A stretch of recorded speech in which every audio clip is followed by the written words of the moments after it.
emotional because I was very angry.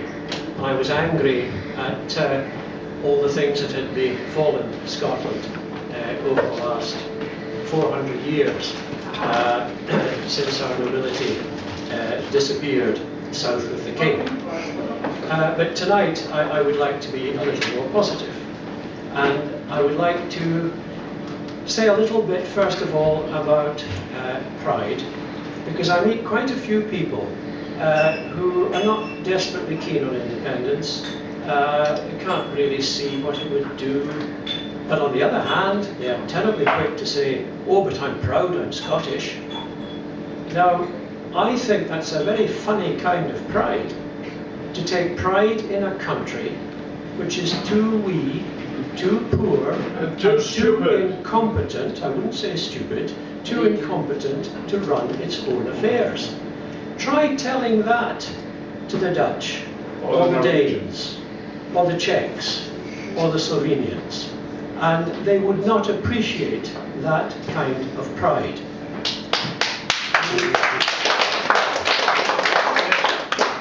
The question, of course, is, well, why do people feel this way?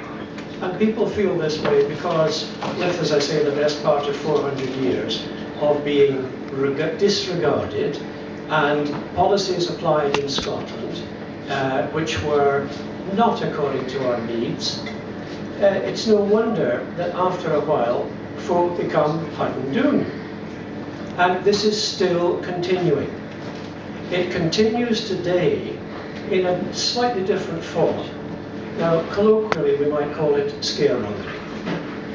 We are told constantly, we couldn't do this, we couldn't do the next thing, and I would just like to concentrate on one of these. My background originally, after I left university, was the armed forces.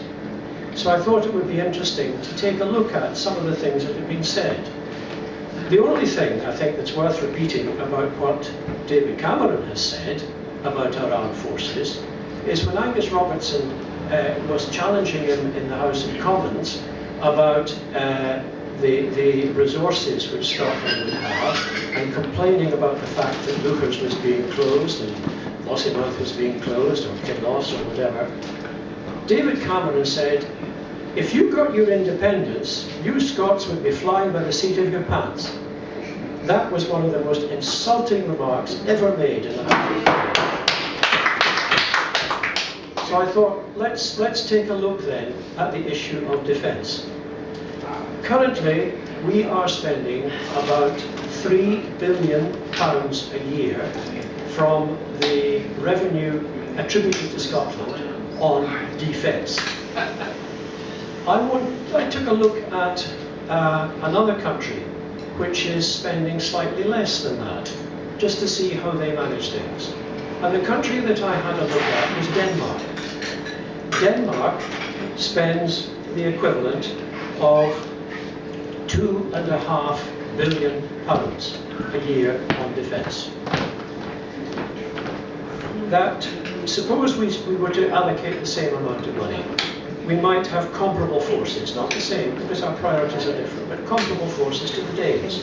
What do the Danes get for their £2.5 billion? Now these figures are 2013, they are current, they are now. They have armed forces of 20,000 service personnel of the three services, plus backup from 5,000 MOD type civilians. They have a national service programme. Most of their recruits, their conscripts, serve for a period of 4 months. During that 4 months, they have basic training, but in addition to that, they are trained in firefighting, in rescue techniques, and in first aid. And their prime purpose when they join the reserve is simply to be there to act in the case of an emergency or disaster. That seems to be a pretty common-sensible form of national service. That's all in the 2.5 billion. What about their army? Tiny little army, would you think? 57 tanks, 45 armoured fighting vehicles, 506 armoured personnel carriers, 91 armoured reconnaissance vehicles, 220 heavy trucks, 2,200 Land Rover type vehicles, plus much smaller stuff. That's their army.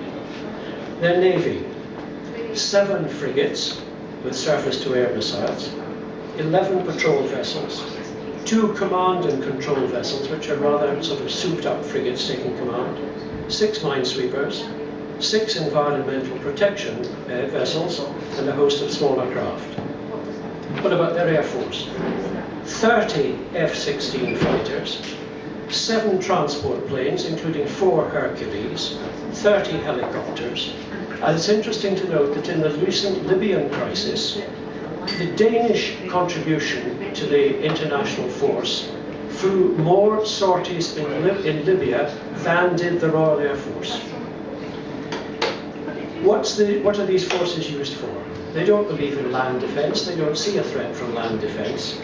They maintain their forces to be in support of UN and NATO operations. Currently they have 1,100 servicemen serving overseas, mostly in Afghanistan and Lebanon, but in all they have Danish forces in 12 countries. And their prime purpose is, as well as being able to contribute to those international operations, they are an emergency force, a disaster relief force, should that be required in aid of the civil power. That's what they get for their $2.5 billion. If we spent $2.5 billion, we might have something comparable. And we would save $500 million that we are currently spending on top of that for expenditure on other matters. The big objection, of course, comes, well, you see, but the Danes have been at this for a long time. The Scots would have to do this from scratch. Would we heck have to do it from scratch? Because we already own, on a population share, at least 8.5% of the current defence forces in the UK. What does that mean? As far as the Air Force is concerned, that would be at least 10 fighter jets. As far as the Navy is concerned, at least 25 vessels of all types. Now I think probably we would let the rest of the UK hang on to their big aircraft carriers and their nuclear submarines, but I think we should be good for 4 or 5 frigates to start things off. So I think it's quite erroneous to say that we would be starting from scratch and that we would not be able to sustain forces which met our own requirements. At this particular moment, the Nimrod program having been abandoned, we have no air surveillance over the north coast of the North Sea.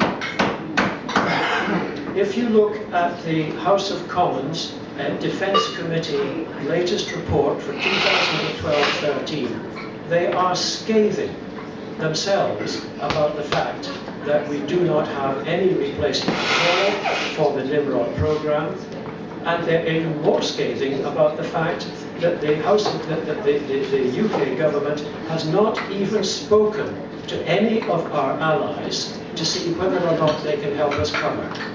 Quite an insupportable lack of capability in air-sea rescue and surveillance environmental protection.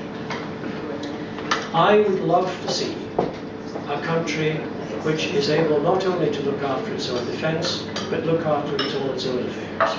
I want to be able to see my children hold up their heads in justified pride, not sham pride, about the future. I would like them to have pride in a nation which Winston Churchill commented on.